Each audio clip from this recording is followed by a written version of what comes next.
এখানে এই গোছগুলারে কুরুলির গোছগুলারে কাইটা রেডি করে ধুয়ে সুন্দর করে রেডি করে নিছি।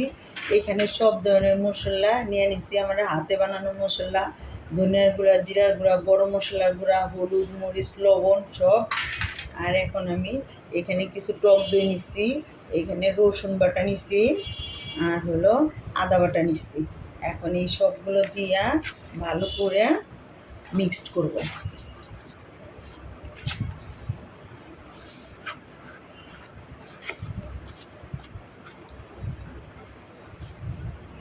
সবগুলোরে এখন ভালো করে মিক্স করব।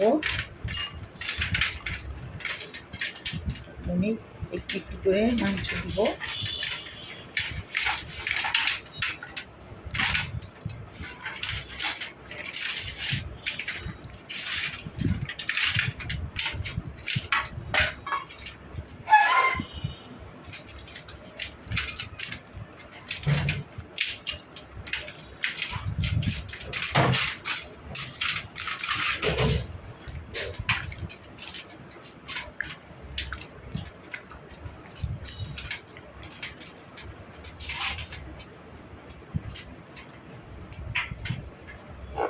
এটাকে আমি